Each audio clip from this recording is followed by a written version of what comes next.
Jai Hind everyone. I hope you all are doing good. So my name is Aman Singh and today we are going to start our unit 4th and chapter 7th of class 11th NCERT. और आज से हम थोड़ा climatology वाले section की तरफ बढ़ेंगे. तो आपको पता है कि क्लास 11th में हमारा जो पहला बुक है उसका नाम क्या है, फंडामेंटल्स ऑफ फिजिकल ज्योग्राफी. और फिजिकल ज्योग्राफी में भी आपके फर्दर सब डिवीजन होते हैं लाइक जियोमॉर्फोलॉजी, क्लाइमेटोलॉजी, ओशनोग्राफी. ठीक है, तो जियोमॉर्फोलॉजी वाला सेक्शन जो था वो हमने 6 चैप्टर तक खत्म कर लिया है, जहां पे हमने अर्थ के ओरिजिन एंड इवोल्यूशन के बारे में देखा. उसके बाद हमने लैंडफॉर्म्स के बारे में पढ़ा, इंडोजेनिक फोर्स और एक्सोजेनिक फोर्स के बारे में हमने पढ़ा, वेदरिंग के बारे में पढ़ा, मास मूवमेंट के बारे में पढ़ा. तो जो भी अर्थ के फिनोमेना से रिलेटेड चीजें थी वो हमने जियोमॉर्फोलॉजी वाले सेक्शन में देख लिया. अब हम क्लाइमेट वाला सेक्शन डील करने जा रहे हैं. बेसिकली आपका क्लाइमेटोलॉजी जो होता है, यहाँ पे हम क्लाइमेट के बारे में पढ़ेंगे, एटमॉस्फेयर के बारे में पढ़ेंगे, विंड सिस्टम के बारे में पढ़ेंगे. ठीक है, तो अभी से ये पहला चैप्टर है आपका क्लाइमेटोलॉजी का और 7th चैप्टर है आपके क्लास 11th एनसीईआरटी का. राइट, अब इस चैप्टर में हम क्या क्या देखने वाले हैं ये देख लो आप पहले. So this unit deals with atmosphere composition and structure elements of weather and climate. मैं कलर चेंज कर लेता हूँ. Then insolation angle of incidence and distribution, heat budget of the earth, heating and cooling of atmosphere. ठीक है, तो जो भी आपके एटमॉस्फेयर में आपके एलिमेंट होते हैं, जो आपके क्लाइमेट के एलिमेंट होते हैं, जो भी आपके एलिमेंट्स ऑफ वेदर होते हैं उनके बारे में हम डिटेल में देखेंगे. टेम्परेचर, प्रेसिपिटेशन, ह्यूमिडिटी और एटमॉस्फेयर में जो भी फिनोमेना आकर होते हैं उनके बारे में हम देखेंगे. लेकिन इस चैप्टर में स्पेसिफिकली हम एटमॉस्फेयर के बारे में पढ़ेंगे कि एटमॉस्फेयर में आपके कैसे लेयरिंग होती है, किस लेयर का क्या फीचर है ना, किस टाइप का वहां पे टेम्परेचर देखने को मिलता है, प्रेशर देखने को मिलता है. तो आज हम पूरा एटमॉस्फेयर को डिटेल में स्टडी करने वाले हैं और उसके बाद फर्दर चैप्टर्स में हम क्लाइमेट के और जो एस्पेक्ट्स हैं उसके साथ डील करेंगे. राइट, उसके बाद हम यहाँ पे ये पूरे यूनिट की बात कर रहा है, ये यूनिट डील कर रहा है इन सारे चीजों से. लेकिन इस चैप्टर में हम जो पढ़ेंगे वो एटमॉस्फेयर के बारे में पढ़ेंगे, पहला टॉपिक. ठीक है, फिर नेक्स्ट चैप्टर में धीरे धीरे आगे के पॉइंट्स हम कवर करने वाले हैं. Then pressure belts, wind, planetary, seasonal and local. तो फिर हम विंड मूवमेंट के बारे में भी पढ़ेंगे. ठीक है, जो भी आपके प्लैनेटरी विंड्स होते हैं पूरे वर्ल्ड में, और विंड मूवमेंट कहाँ पे कैसे होता है. ठीक है, कहीं पे ट्रेड विंड फ्लो होता है, कहीं पे जेट स्ट्रीम फ्लो होता है, ये सब भी हम देखेंगे. साइक्लोन फॉर्मेशन देखेंगे. तो ये सारी चीजें आपके 11th क्लास में दे रखी है. धीरे धीरे हम जैसे जैसे चैप्टर में आगे बढ़ेंगे तो वहां पे हम ये सब चीजों से डील करेंगे. Then precipitation, evaporation, condensation, dew, frost, fog, mist, cloud, rainfall types and world distribution, ये सब हम देखने वाले हैं. फिर देखो अब इस चैप्टर को शुरू करते हैं. तो सबसे पहले हमारे चैप्टर में आता है composition and structure of atmosphere. तो आपको सबसे पहले पता होना चाहिए कि एटमॉस्फेयर क्या है. It is the mixture of gases या फिर आप बोल लो इन्वेलप ऑफ गैसेस. ठीक है, और एटमॉस्फेयर का स्ट्रक्चर कैसे होता है. तो एटमॉस्फेयर जो है ना आपके डिफरेंट लेयर्स में बटा हुआ है. सबसे पहला लेयर जो होता है वो कौन सा होता है, आपका ट्रोपोस्फेयर होता है. ठीक है, इसकी हाइट जो होती है वो ऑलमोस्ट आपके 16 किलोमीटर के अराउंड होती है. और लेकिन ऐसा नहीं है कि ट्रोपोस्फेयर का पूरा हाइट इक्वेटर से लेके पोल तक सिमिलर हाइट होता है, ऐसा नहीं है. आपके इक्वेटर पे 18 किलोमीटर के 16 to 18 किलोमीटर के राउंड होती है, लेकिन वही हाइट जो पोल पे जाके आपके कम हो जाती है. पोल पे आपको 8 किलोमीटर मैक्सिमम 8 किलोमीटर तक हाइट देखने को मिलती है. तो ऐसा क्यों है कि सेम ट्रोपोस्फेयर का जो हाइट है, मान के चलो ट्रोपोस्फेयर है, तो इक्वेटर पे जो इसकी हाइट होगी वो आपके अराउंड होगी 16 किलोमीटर के, मैं एवरेज ले रहा हूं. और जो आपके पोल पे हाइट होगी वो होगी आपके अराउंड 8 किलोमीटर के.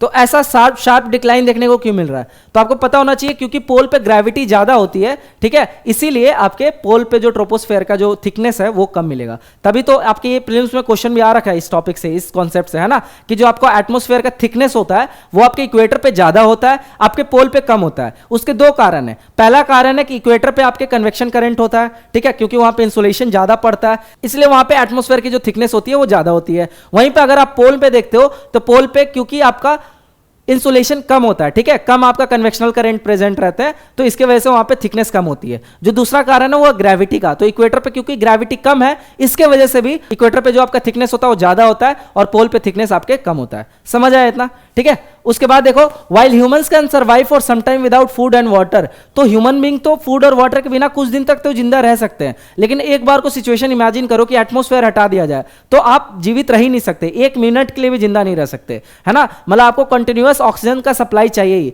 देखते हो ना, जैसे ही ऑक्सीजन का सप्लाई रुक जाता है तो एकदम से आपको हार्ट अटैक आ जाता है, एकदम से आपकी सांसें रुक जाती है ना.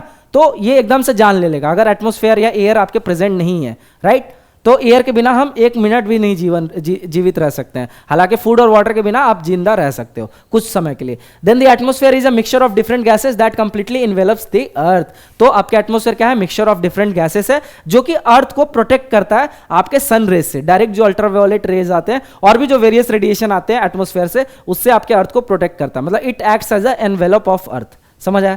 फिर it contains life giving gases such as oxygen for humans and animals and carbon dioxide for plants. तो यहाँ पे आपके डिफरेंट मिक्सचर ऑफ गैसेस होते हैं, लाइक ऑक्सीजन हो गया, नाइट्रोजन हो गया, कार्बन डाइऑक्साइड हो गया। तो जो कार्बन डाइऑक्साइड है वो आपके प्लांट्स के लिए एसेंशियल होते हैं, जो ऑक्सीजन है वो आपके ह्यूमन बींग्स, एनिमल्स, इन सब के लिए एसेंशियल होते हैं, राइट। Then air is an integral part of the earth mass. 99% of the total mass of the atmosphere is concentrated within 32 kilometre of earth surface. तो ये भी एक बढ़िया फैक्ट है कि जो आपके एटमॉस्फेयर का जो मैक्सिमम कंसंट्रेशन है, मतलब 99%, ये अप टू 32 किलोमीटर तक आपके मिलता है। तो ऊपर ऐसा क्या होता है कि आपको एटमॉस्फेयर नहीं मिलता है? तो जैसे ही आप 32 किलोमीटर के हाइट से ऊपर जाते हो तो वहां पे आपके जो गैसेस है ना, जो आपके गैस पार्टिकल्स हैं चाहे डस्ट पार्टिकल्स हैं, वो आपके ना के बराबर हो जाते हैं। इसीलिए जो एटमॉस्फेयर एकदम से डिसअपियर हो जाता है, अबव 50 किलोमीटर बोलो, अबव 32 किलोमीटर बोलो, उसके बाद आपके एटमॉस्फेयर नहीं मिलता है देखने को, रेयरली, है ना। लेकिन हम जनरली कंसीडर करेंगे इसमें पूरा अप टू एक्सोस्फेयर तक। तो एक एक करके हम लेयर भी पढ़ेंगे कि कैसे है। पहला ट्रोपोस्फेयर, फिर स्ट्रेटोस्फेयर, फिर मेसोस्फेयर, फिर थर्मोस्फेयर। थर्मोस्फेयर में ही आपके आयोनोस्फेयर है, उसके बाद लास्ट में एक्सोस्फेयर, राइट। फिर देखो, air is colourless and odourless and can only be perceived when it moves as a wind. तो एयर जो होता है आपका कलरलेस होता है, आपका ऑर्डरलेस होता है, मतलब इसका कोई आपका स्मेल नहीं होता है, और ये हम फील तभी कर सकते हैं जब आपकी हवा बहती है। ऐसे हमारे आसपास भी हवा है, लेकिन आपको दिख रही है क्या? आपको फील हो रही है क्या? नहीं, है ना। ये हमें कब फील होती है? जब एकदम से विंड फ्लो होता है, तब हमें फील होता है कि हवा जैसा कुछ होता है, आपको एक ठंडा ठंडा अच्छा सा फील होता है ना। फिर can you imagine what will happen to us in the absence of ozone in the atmosphere? तो अब बताओ ओजोन क्या होता है सबसे पहले। तो पहले ये चीजों से डील कर लेते हैं, फिर ओजोन में डिटेल में आपको बताता हूं। सो कॉम्पोजिशन ऑफ द एटमॉस्फेयर देख लो। तो आपको पता है कि गैसेस से बने हुए आपके एटमॉस्फेयर, लाइक इसमें भी प्राइमरी कंपोनेंट होते हैं इंक्लूडिंग नाइट्रोजन। नाइट्रोजन सबसे ज्यादा होता है, then oxygen, then trace gases like आपके नोबल गैसेस, आर्गन हो गया, जेनन हो गया, है ना। फिर होता है वाटर वेपर। वाटर वेपर भी आपका बहुत एसेंशियल कंपोनेंट है एटमॉस्फेयर का, राइट। तो water vapour variable component that decreases with altitude. तो वाटर वेपर भी जैसे आपके गैस पार्टिकल्स हाइट के साथ साथ कम होते जाते हैं, वैसे ही जो आपके वाटर वेपर है ये भी आपके हाइट के साथ साथ कम होते जाते हैं। ऐसा क्यों है? क्योंकि जो ग्रेविटी है वो आपकी कम हो जाती है, ठीक है, हाइट पे। वैसा कंडीशन नहीं रहता है जो कि मतलब काइंड ऑफ ग्रेविटी बोलो, ग्रेविटी बहुत कम रहता है आप जैसे ही एटमॉस्फेयर क्रॉस करते हो तो इसीलिए वहां पे आपके जनरली जो पार्टिकल्स है वो नहीं देखने को मिलते हैं। तो पार्टिकल्स ही नहीं होंगे, गैस पार्टिकल्स ही नहीं होंगे, तो एटमॉस्फेयर कहां से बनेगा, है ना। उसके बाद आपके डस्ट पार्टिकल्स तो है ही है। फिर देखो आगे gases, right? So carbon dioxide is meteorologically a very important gas as it is transparent to incoming solar radiation but opaque to the outgoing terrestrial radiation. बहुत इंपॉर्टेंट लाइन है, प्रीलिम्स में direct पूछा जा सकता है कि जो आपका कार्बन डाइऑक्साइड होता है ना, वो बेसिकली क्या होता है? It is transparent for incoming solar light. अब ये ध्यान रखो, जैसे जब आपके सूरज से जो रेडिएशन आती है वो सबसे पहले तो ये पता होना चाहिए कि किस फॉर्म में आती है। तो ये आपका शॉर्ट वेव रेडिएशन होता है ना। तो जो इनकम सोलर रेडिएशन होता है, इनकम सोलर रेडिएशन, ठीक है, ये आपका जनरली क्या होता है? शॉर्ट वेव होता है, राइट। शॉर्ट वेव, इसमें और भी वेव्स प्रेजेंट रहते हैं लेकिन इसका जो लेंथ होता है वो शॉर्ट वेव होता है। तो ये जब इनकमिंग सोलर रेडिएशन के लिए जो कार्बन डाइऑक्साइड ये ट्रांसपेरेंट है, मतलब उसको पास होने देता है। लेकिन वही जो आउटगोइंग आपका टेरेस्ट्रियल रेडिएशन है, तो जब अर्थ पे वो रेडिएशन फॉल करता है फिर रेडिएट बैक करता है अर्थ, तो जो रेडिएट करता है, जो अर्थ रेडिएट बैक करता है उसको हम बोलते हैं टेरेस्ट्रियल रेडिएशन, ठीक है, टेरेस्ट्रियल रेडिएशन। तो टेरेस्ट्रियल रेडिएशन जो है ये आपका क्या है? लॉन्ग वेवलेंथ, ठीक है। तो लॉन्ग वेवलेंथ होने की वजह से जो कार्बन डाइऑक्साइड है ये क्या करता है? ट्रैप कर लेता है, राइट। तभी तो बोलते हैं ना कि कार्बन डाइऑक्साइड का अगर एटमॉस्फेयर में लेवल बढ़ने लगा तो वो क्या करेगा? आपके ग्लोबल वार्मिंग कॉज करेगा, ठीक है। ग्लोबल वार्मिंग मतलब कि जो आपके अर्थ का एवरेज टेम्परेचर है उसको पर्टिकुलर डिग्री 1 डिग्री से राइज कर देना, 1 डिग्री या फिर उससे ज्यादा, है ना, उससे राइज कर देना। तो आपका अगर कार्बन डाइऑक्साइड बढ़ गया तो वो और ज्यादा गैसेस को ट्रैप करेगा और आपके अर्थ के एवरेज टेम्परेचर को इंक्रीज करेगा, जिसको हम क्या बोलते हैं? Global warming effect. इतना समझ आया? इतना क्लियर हुआ? ठीक है। तो ये लाइन बहुत इंपॉर्टेंट है, डायरेक्ट स्टेटमेंट में पूछ लेंगे आपके प्रीलिम्स में। Then it absorbs a part of terrestrial radiation and reflect back some part of its toward the earth surface. तो कुछ पोर्शन एब्जॉर्व करता है, कुछ पोर्शन रेडिएट कर देता है, रिफ्लेक्ट कर देता है. Then it is largely responsible for green house effect. ये मैंने बता दिया आपको, जो global warming green house effect, it is kind of similar thing. तो कार्बन डाइऑक्साइड की वजह से आपको ग्रीन हाउस इफेक्ट भी देखने को मिलता है. Then the volume of other gases is constant, but the volume of carbon dioxide has been rising in the past few decades, mainly because of the burning of fossil fuels. तो जब आप atmosphere का composition देखते हो तो उसमें जो बाकी कंपोनेंट है गैसेस के, लाइक नाइट्रोजन हो गया, ऑक्सीजन हो गया, ये मोर और लेस जो है ना ये आपके कांस्टेंट होते हैं. लेकिन कार्बन डाइऑक्साइड है ये आपका कंटिन्यूअसली बढ़े जा रहा है ना. जब से इंडस्ट्रियल रिवॉल्यूशन है और तब से आज तक देखोगे तो आपका बहुत राइज हुआ है, मतलब अराउंड 35% से भी ज्यादा कार्बन डाइऑक्साइड राइज हो चुका है, राइट. तो ये कॉन्स्टेंटली बढ़ रहा है. वैसे तो अभी देखा जाए तो 0.03% है इन्वायरमेंट का, लेकिन धीरे धीरे ये बढ़ रहा है. और इसके बढ़ने की वजह से क्या हो रहा है, आपके हीटिंग इफेक्ट बढ़ रहा है, ग्रीन हाउस इफेक्ट बढ़ रहा है, जिसकी वजह से क्या हो रहा है, ग्लोबल वार्मिंग हो रहा है. और ग्लोबल वार्मिंग के इंपैक्ट आपको पता ही है ना. Then this has also increase the temperature of the air. Ozone is another important component of the atmosphere found between 10 to 50 kilometre above the earth surface. तो ओजोन लेयर आपको generally कहां पे मिलता है, जब आप ट्रोपोस्फेयर से ऊपर जाओगे तो आपका आता है स्ट्रेटोस्फेयर, ठीक है, जिसकी हाइट कहां होती है, कहां तक होती है, अप टू 50 किलोमीटर तक. तो ओजोन लेयर पर्टिकुलरली आपके स्ट्रेटोस्फेयर में मिलता है, राइट. अब स्ट्रेटोस्फेयर में ही क्यों मिलता है ओजोन लेयर, तो इसका भी रीजन है, मैं बताता हूं आपको. तो सबसे पहले देखो, आपके स्ट्रेटोस्फेयर में एक तो ऑक्सीजन प्रेजेंट है, तो ओजोन बनने के लिए ऑक्सीजन का होना जरूरी है. दूसरा चीज है कि आपके पास उतनी एनर्जी चाहिए जो कि ऑक्सीजन को ब्रेक डाउन कर सके. तो ट्रोपोस्फेयर में भी तो बन सकता था ओजोन, लेकिन क्यों नहीं बना ट्रोपोस्फेयर में, क्योंकि ट्रोपोस्फेयर में उतनी इनकम सोलर रेडिएशन नहीं है ना, वो ऑलरेडी फिल्टर्ड हो चुकी है. तो जब उतनी इनकम रेडिएशन नहीं है तो दो ऑक्सीजन को कैसे ब्रेक होंगे, राइट. तो इसके लिए सबसे पहले तो आपको ओजोन फॉर्मेशन पता होनी चाहिए. तो ओजोन का फॉर्मेशन कैसे होता है, जैसे मान के चलो ये O2 है ना, ये O2 है, राइट. तो जब ये ब्रेक डाउन होगा ये बॉन्ड, तो ये नेसेंट ऑक्सीजन में कन्वर्ट हो जाता है, राइट, नेसेंट ऑक्सीजन. अब जो आपके अलग से जो O2 पार्टिकल्स प्रेजेंट है, तो ये नेसेंट ऑक्सीजन इससे जाके कंबाइन होता है और क्या बना लेता है, O3 बना लेता है. ये रिएक्शन आई होप आप लोगों को क्लियर होगा, ठीक है. ये पढ़े भी होगे आप, इसको चैपमैन साइकिल बोलते हैं, राइट, क्योंकि इन्होंने ये फिनोमेना एक्सप्लेन किया था, चैपमैन साइकिल. और ओजोन का यूनिट क्या होता है, डॉप्सन यूनिट, डॉप्सन यूनिट. तो ये जो फेनोमेना होता है ना, ये आपके कंटिन्यूअसली अकर होता है स्ट्रेटोस्फेयर में. तो ओजोन लेयर क्यों आपके सिर्फ स्ट्रेटोस्फेयर में फॉर्म हो रहा है, ये भी क्वेश्चन पूछ सकते हैं. तो इसका रीजन पहले मैंने क्या बताया, एक तो आपके ऑक्सीजन प्रेजेंट होना चाहिए, ठीक है. तो स्ट्रेटोस्फेयर में क्यों हो रहा है, क्योंकि ऊपर आप जाओगे तो ऊपर मेसोस्फेयर में आपके ऑक्सीजन पार्टिकल है ही नहीं. तो पहला तो क्राइटेरिया कि ऑक्सीजन पार्टिकल प्रेजेंट होना चाहिए, ठीक है. अब आप बोलोगे कि ऑक्सीजन पार्टिकल तो ट्रोपोस्फेयर में ही प्रेजेंट था, तो वहां क्यों नहीं हुआ, तो वहां पे सफिशिएंट सोलर रेडिएशन नहीं था, है ना, मतलब सफिशिएंट एनर्जी भी चाहिए, sufficient energy required to break the oxygen molecule. समझ आया. अब आओ, it acts as a filter and absorbs the ultraviolet ray radiating from the sun and prevents them from reaching the surface of the earth. अब ozone का क्या role है atmosphere में, तो ये जनरली जो आपके यूवी रेज आते हैं ना, इसको ब्लॉक कर देता है ना. मतलब जो यूवी रेज अगर आप मान चलो ओजोन लेयर हटा दिए तो यूवी रेज डायरेक्टली आपके अर्थ पे फॉल करेगा, और वो उसमें इतनी ज्यादा एनर्जी होती है ना कि वो एकदम आपके स्किन को बर्न कर देगा, है ना. तो अल्ट्रावायलेट रे से और भी चीजें आपके कॉज हो सकते हैं, कैंसर हो सकता है आपको, बहुत खतरनाक होता है. अभी अभी हम सनस्क्रीन क्यों लगा के घूमते हैं, ताकि यूवी रे का इंपैक्ट हम पे कम से कम रहे, राइट. तो ओजोन काइंड ऑफ आपके ऑटोमेटिकली नेचुरली प्रोटेक्ट कर रहा है हमें डायरेक्ट यूवी रे के एक्सपोजर से. इतना चीज समझ आया, राइट. तभी तो हम सुनते हैं ना कि जब ओजोन लेयर आपके डिप्लीट होता है ना, जैसे सुनते होगे ओजोन होल भी आपने सुना होगा कॉन्सेप्ट. तो ओजोन होल के वजह से क्या हुआ था, जो ओजोन लेयर है उसकी थिकनेस कम हो गई थी, राइट. जब उसकी थिकनेस कम हो गई तो अब यूवी रेज का क्या है, इंपैक्ट बढ़ रहा है और डायरेक्टली अंदर आ रहा है. तो इसके वजह से एक तो ग्लोबल वार्मिंग इफेक्ट बढ़ रहा है, और दूसरी चीज मैंने बता दिया, अलग अलग प्रॉब्लम्स और अराइज हो जाएंगे अगर डायरेक्टली यूवी रेज आ गया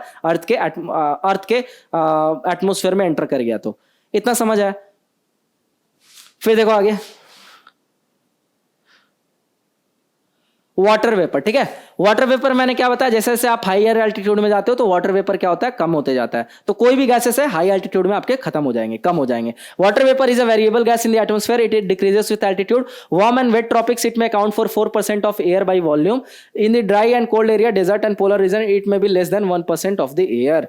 तो जो आपके वाटर वेपर है ये आपके इक्वेटोरियल रीजन में, मतलब वेट और आपके ट्रॉपिकल रीजन में, ये आपके 4% एयर के होते हैं लगभग, ठीक है. मतलब ह्यूमिडिटी बहुत ज्यादा होती है यहाँ पे, राइट.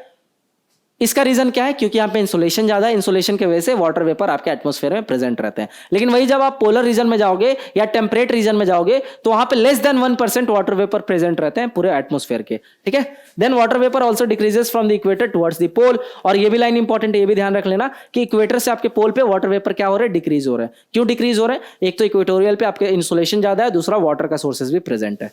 फिर देखो आगे, it absorbs parts of insulation from the sun, it preserves the earth radiated heat, it act like a blanket preventing the earth from becoming too cold और टू हॉट। तो वाटर वेपर का क्या role है atmosphere में? ये generally क्या करता है? आपके सनरेज को ये भी रिफ्लेक्ट बैक करता है, फिर अर्थ के टेम्परेचर को मेंटेन रखता है ना, उसका इवेपोरेशन कंट्रोल करता है, and it preserve the earth radiated heat. Water vapour also contribute to the stability and instability of the air. Simple. अब आ गया डस्ट पार्टिकल्स। तो डस्ट पार्टिकल्स में हम जितने भी पार्टिकल्स है उसको डस्ट पार्टिकल में कंसीडर कर सकते हैं। Like burning of fossil fuels, उसके वजह से कुछ पार्टिकल्स निकलते हैं, उनको भी हम डस्ट पार्टिकल में कंसीडर करते हैं। Like sea salts, fine soil, smoke soot, ash, pollen, dust, ये सब आपके डस्ट पार्टिकल के पार्ट हो जाते हैं, राइट। तो एटमॉस्फेयर का बहुत The atmosphere has a sufficient capacity to keep small solid particle which may originate from different source including this.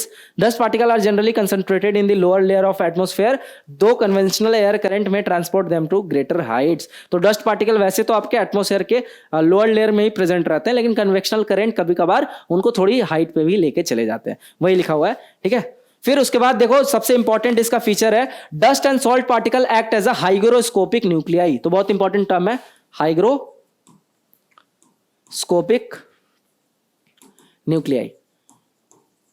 तो हाइग्रोस्कोपिक न्यूक्लियाई की तरह एक्ट करते हैं। तो इसका मतलब क्या होता है हाइग्रोस्कोपिक न्यूक्लियाई का? कि कोई भी अगर पार्टिकल वाटर को क्या करे? कंडेंस कर दे अपने अराउंड, राइट। तो उसको हम बोल देते हैं हाइग्रोस्कोपिक न्यूक्लियाई। तो ये जो डस्ट पार्टिकल्स होते हैं ना, ये क्या करते हैं कि जो वाटर वेपर होता है या जो आपका वाटर वेपर होता है या फिर आपके गैसेस होते हैं, उसको क्या करते हैं? अपने अराउंड कंडेंस कर देते हैं। तो हाइग्रोस्कोपिक न्यूक्लियाई की वजह से क्या होता है? आपका क्लाउड फॉर्मेशन होता है। ये चीज ध्यान रखना, ठीक है। तो हाइग्रोस्कोपिक न्यूक्लियाई का भी बहुत रोल है एटमॉस्फेयर में, around which water vapour condenses to produce clouds. वही चीज लिखा है यहां पे। फिर देखो आगे, sea salts, fine soil, smoke and ash, pollen, ये हमने देख लिया। Then structure of the atmosphere. तो एटमॉस्फेयर में मैंने क्या क्या बताया कि आपकी एक तो डेंसिटी कम होती जाती है जैसे जैसे आप हाइट पे जाते हो। फिर आपकी टेम्परेचर जो है ना, अब इसमें आपको एनोमली देखने को मिलेगा। जैसे टेम्परेचर ट्रोपोस्फेयर में क्या होता है? कम होता है, राइट। तो जैसे जैसे आप हाइट में बढ़ोगे तो जो टेम्परेचर है it will decrease in temperature will decrease with increasing altitude, right, in troposphere. तो इसको मैं आपको यहां पे समझाता हूं। जैसे जो ट्रोपोस्फेयर है, ठीक है, ये आपका लोएस्ट लेयर है, वेदर अकर्स हियर। तो ट्रोपोस्फेयर में क्या होता है? जनरली जो आपका टेम्परेचर होता है ये हाइट के साथ क्या होता है? डिक्रीज करता है। मतलब यहां पे आपके पॉजिटिव लैप्स रेट है, positive lapse rate. Lapse rate का मतलब क्या है कि 1 मीटर हाइट पे जाने से आपकी कितनी टेम्परेचर लूज हुई। तो जो आप देखते हो जनरली यहां पे 6.5 डिग्री सेल्सियस देखने को मिलता है ना। 1 किलोमीटर हाइट पे आपकी कितनी टेम्परेचर लूज हुई उसको हम लैप्स रेट बोलते हैं। तो यहाँ पे जनरली आपको 6.5 डिग्री सेल्सियस देखने को मिलता है। तो ट्रोपोस्फेयर में जैसे जैसे आप हाइट में ऊपर जाते हो तो आपकी टेम्परेचर कम होती है। स्ट्रेटोस्फेयर में क्या होता है कि आपकी टेम्परेचर भी इंक्रीज होती है विथ इंक्रीजिंग एल्टीट्यूड, ठीक है। तो यहाँ पे आपको थोड़ा सा डिफरेंस देखने को मिलता है, एनोमली देखने को मिलता है। क्या रीजन है इसके पीछे ये मैं बताऊंगा एक एक करके डिटेल में। फिर मेसोस्फेयर में फिर से आपकी टेम्परेचर ड्रास्टिकली डिक्रीज करती है विथ इंक्रीजिंग एल्टीट्यूड। फिर थर्मोस्फेयर में क्या होता है? आपके टेम्परेचर बढ़ने लगता है, राइट। और एक्सोस्फेयर में तो एकदम बढ़ जाता है। तो ये इसका क्या है पीछे फिनोमेना, मैं अभी समझाता हूं। पहले इन सारे लेयर्स का फीचर समझो, है ना। तो देखो जो ट्रोपोस्फेयर है ना, जो भी आप वेदर में फेनोमेना देखते हो, चाहे क्लाउड फॉर्मेशन हो गया, चाहे विंड हो गया, चाहे प्रेशर हो गया, चाहे ह्यूमिडिटी हो गया, ये ज्यादातर आपको कहां पे अकर होते हुए दिखेंगे? वो आपको ट्रोपोस्फेयर में ही अकर होते हुए दिखेंगे। क्यों? क्योंकि ट्रोपोस्फेयर में ही ज्यादातर आपके डस्ट पार्टिकल्स हैं, आपके गैस पार्टिकल्स हैं, जो कि रिस्पॉन्सिबल हैं वेदर फेनोमेना के लिए। समझ आया? तो most of the weather phenomena occurs where in the troposphere. चाहे आप क्लाउड फॉर्मेशन ले लो, चाहे अदर वेदर फेनोमेना ले लो। फिर स्ट्रेटोस्फेयर में आपको क्या मिलता है? Contains ozone layer. और दूसरा क्या है कि यहां से जो फ्लाइट्स होती है ना, जो एरोप्लेन होती हैं, जो फाइटर जेट्स होती हैं, ये ज्यादातर कहां से फ्लाई करती हैं? आपके स्ट्रेटोस्फेयर से फ्लाई करती हैं। क्यों स्ट्रेटोस्फेयर से फ्लाई करती है? क्योंकि स्ट्रेटोस्फेयर में ना कन्वेक्शनल करंट एक तो प्रेजेंट नहीं रहता है, दूसरा चीज बम्पी क्लाउड्स नहीं प्रेजेंट रहते हैं। तो क्लाउड्स नहीं प्रेजेंट रहने के कारण क्या होता है, यहाँ पे टर्बुलेंस ज्यादा देखने को नहीं मिलता है ना। तो इसीलिए जो भी एरोप्लेन्स आप देखोगे, ज्यादातर एयरक्राफ्ट देखोगे, वो आपके स्ट्रेटोस्फेयर से ही फ्लाई करते हैं, राइट। ट्रोपोस्फेयर से फ्लाई करेंगे तो उनको बहुत सारा टर्बुलेंस फेस करना पड़ेगा, क्योंकि ट्रोपोस्फेयर में क्लाउड फॉर्मेशन हो रहा है, कन्वेक्शनल करंट प्रेजेंट है, राइट। तो एक बार पूछा हुआ है प्रीलिम्स में कि aircraft fly through stratosphere because there is no vertical current in the stratosphere, और सेकेंड स्टेटमेंट था there is no presence of cloud formation. तो ये दोनों ही स्टेटमेंट आपके सही थे, ठीक है। तो इस टाइप से आपके क्वेश्चन बन जाते हैं। देन आपका आता है मेसोस्फेयर, बता देते हैं। तो सबसे पहले मेसोस्फेयर में क्या होता है, यहां पे एकदम से आपके टेम्परेचर डिक्रीज होती है, राइट, और यहां पे आपको नॉटिल्यूसेंट क्लाउड देखने को मिलता है, नॉटिल्यूसेंट क्लाउड, ठीक है। तो इसको मैं थोड़ा एक्सप्लेन करता हूं। फिर आता है आपका थर्मोस्फेयर। थर्मोस्फेयर में आपके क्या होता है, जो रेडियो वेव्स आती है अर्थ से, ठीक है, वो कहां से रिफ्लेक्ट बैक होती है, आपके थर्मोस्फेयर से रिफ्लेक्ट बैक होती है। क्यों? क्योंकि यहां पे प्रेजेंट होते हैं आयन। आयन कहां से आए यहां पे? क्योंकि यहां पता है कि सन के क्लोज है, तो सन क्या करता है, जो भी वहां पे थोड़े बहुत गैस पार्टिकल प्रेजेंट है या ये प्रेजेंट है, उनको वो ब्रेक डाउन कर देता है आयंस के फॉर्म में, राइट। तो वो आयंस क्या करते हैं, आपके रेडियो वेव्स को रिफ्लेक्ट बैक कर देते हैं, ठीक है। फिर एक्सोस्फेयर क्या है, तो एक्सोस्फेयर आपका outer most layer of atmosphere है, जो कि बेसिकली दिखता भी नहीं है क्लियरली, है ना। So outer most layer merges with space. तो यहां पे वही सारे फीचर्स दे रखे हैं ट्रोपोस्फेयर का। अब एक एक करके जल्दी जल्दी देखेंगे, है ना, समझा दिया मैंने बेसिक चीजें आउटले। तो the troposphere is the lower most layer, पहला तो ये है। एवरेज हाइट इसकी 13 से 16 किलोमीटर, ये मैंने बता दिया। एक्सट्रीमली रफली to a height of 8 kilometre near the poles, और पोल्स पे 8 किलोमीटर है। क्यों 8 किलोमीटर है? क्योंकि आपके वहां पे ग्रेविटी ज्यादा है, वहां कन्वेक्शनल करंट कम है, ठीक है। फिर thickness is greatest at the equator because heat is transported to greater heights by strong convectional current, इसका रीजन भी दे रखा है, राइट। और यहीं से आपके 2024 के प्रीलिम्स में क्वेश्चन पूछा था, तो आप थोड़ा आप लोग प्रीलिम्स भी पेपर एनालाइज क्या करो, ये सब आपको मिल जाएगा। Then this layer contains dust particle and water vapour. All changes in climate and weather take place in this layer, तो मैंने बता दिया ज्यादातर जो वेदर फेनोमेना है कहां कर होते हैं, ट्रोपोस्फेयर में। Then the temperature in this layer decreases at rate of 1 degree Celsius for every 165 metre of height. This is the most important layer of all biological activity. तो सारे most of the biological activity कहां पे होते हैं, आपके troposphere में होते हैं, ठीक है। तो यही इसका समरी दे रखा है। फिर देखो आगे स्ट्रेटोस्फेयर एंड ट्रोपोपॉज। तो स्ट्रेटोस्फेयर में मैंने क्या बताया, यहां पे आपके एयरक्राफ्ट फ्लाई करते हैं, ओजोन लेयर फॉर्मेशन होता है। ओजोन लेयर कैसे फॉर्मेशन होता है, इसके पीछे का मैकेनिज्म मैंने आपको बता दिया। So the zone separating the troposphere from stratosphere is known as the tropopause, right. तो जब ट्रांजिशन होता है ना ट्रोपोस्फेयर से स्ट्रेटोस्फेयर में, तो बीच में जो जोन आता है जहां पे आपका कोई चेंजेस देखने को नहीं मिलता टेम्परेचर में, उसको हम क्या बोलते हैं, ट्रोपोपॉज। ट्रोपोपॉज, पॉज मतलब क्या होता है, रुकना, है ना। तो जो ट्रांजिशन फेज होता है उसको हम बेसिकली बोल रहे हैं ट्रोपोपॉज। वैसे ही स्ट्रेटोस्फेयर से मेसोस्फेयर में जाओगे तो बीच का जो रीजन होगा उसको क्या बोलेंगे, stratopause, right? Then the temperature here is nearly constant and hence it is called the tropopause. The stratosphere is found above the tropopause and extends up to a height of 50 kilometre. तो आपके 50 kilometre height तक क्या मिलता है, आपके stratosphere मिलता है। One important feature of the stratosphere is that it contains the ozone layer. This layer absorbs ultraviolet radiation and shields life on the earth from intense harmful form of energy. Right? तो ये आपका summary हो गया। Equator पे -80 degree Celsius, poles पे -45 degree Celsius tropopause का ये बता रहा है, और नियरली कांस्टेंट टेम्परेचर होता है, राइट। स्ट्रेटोस्फेयर का फीचर क्या है, extend up to 50 kilometre height, contains protective ozone layer, shield from ultraviolet radiation. और मैं यहाँ पे बताया था कि टेम्परेचर यहाँ पे हाइट के साथ इंक्रीज करती है। क्यों इंक्रीज करती है, due to that presence of ozone layer. तो ओजोन लेयर क्या कर रहा है, हीट को एब्जॉर्व कर रहा है, ठीक है। तो इसीलिए जैसे जैसे आप हाइट पे जाते हो तो यहाँ पे टेम्परेचर इंक्रीज करती है। ये हम ग्राफ से एक समझने का प्रयास करेंगे। फिर आता है आपका ये ग्राफ, देखो तो देखो यहां पे आपके टेम्परेचर क्या कर रहा है, ये टेम्परेचर है, राइट, ये आपका एल्टीट्यूड है। तो अप टू ट्रोपोस्फेयर क्या हो रहा है, टेम्परेचर आपके डिक्रीज हो रहा है विथ इंक्रीजिंग एल्टीट्यूड। ये ग्राफ देख पा रहे होगा आप, है ना। और इसको याद करना, आपको डायरेक्ट मेंस में भी यूज करना है इस ग्राफ को। फिर देखो थोड़ा देर तक आपका जो टेम्परेचर है, मैं कलर चेंज कर लेता हूं, यहां तक जो आपके यहां तक जो आपके टेम्परेचर है ये कांस्टेंट है, राइट। अब स्ट्रेटोस्फेयर में मैंने क्या बताया कि टेम्परेचर आपके इंक्रीज करेगा। क्यों इंक्रीज करेगा, due to presence of ozone. तो ये देखो यहां पे टेम्परेचर क्या कर रहा है, एल्टीट्यूड के साथ इंक्रीज कर रहा है। फिर देखो थोड़ा दूर के लिए आपका टेम्परेचर जो है कांस्टेंट हो गया। फिर मेसोस्फेयर में ड्रास्टिकली आपका टेम्परेचर क्या होगा, रिड्यूस हो जाएगा। क्यों रिड्यूस होगा, क्योंकि यहां पे कोई गैस पार्टिकल प्रेजेंट नहीं है। तो यहां पे देखो टेम्परेचर एकदम से रिड्यूस हो गया, राइट। फिर उसके बाद थोड़ा सा ये मेसोपॉज हो गया। तो तो यहाँ पे टेम्परेचर कांस्टेंट देखने को मिला, और थर्मोस्फेयर से आपके टेम्परेचर एकदम शूट कर जाएगा। क्यों? क्योंकि अब सन के नजदीक आ गया, तो भले आपके गैस पार्टिकल प्रेजेंट हो चाहे ना हो, यहाँ पे एकदम से टेम्परेचर भागता है। इतना समझ आया? ये ग्राफ याद कर लेना, बहुत इंपॉर्टेंट है आपके, राइट। और एल्टीट्यूड भी देख लेना, 50 किलोमीटर तक स्ट्रेटोस्फेयर है, 80 किलोमीटर तक मेसोस्फेयर है, और 400 किलोमीटर के अबव आपके एक्सोस्फेयर है। So the mesosphere lies above the stratosphere.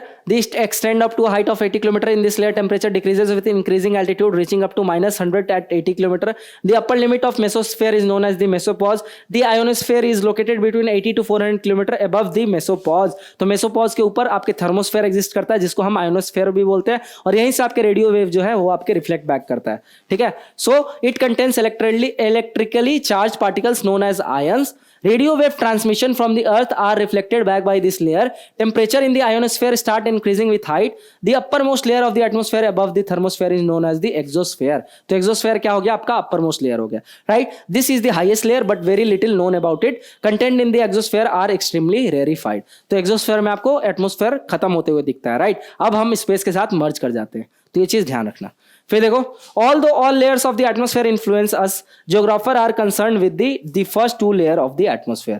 तो ज्यादातर जो जोग्राफर होते हैं वो आपके पहले जो दो लेयर होते हैं, ट्रोपोस्फेयर और स्ट्रेटोस्फेयर, इससे कंसर्न होते हैं, मतलब इसको ज्यादा स्टडी करते हैं, क्योंकि मोस्ट ऑफ द जो वेदर फेनोमेना देखने को मिल रहा है वो इन्हीं दो लेयर में देखने को मिल रहा है। अब उसके बाद आता है elements of weather and climate. तो ये मैंने आपको अर्लियर क्लासेस में पढ़ा रखा है कि क्या क्या होते हैं क्लाइमेट और वेदर के एलिमेंट्स। आपका टेम्परेचर होता है, प्रेशर होता है, ह्यूमिडिटी होता है, इवेपोरेशन होता है, प्रेसिपिटेशन होता है, इवेपोट्रांसपिरेशन होता है ना।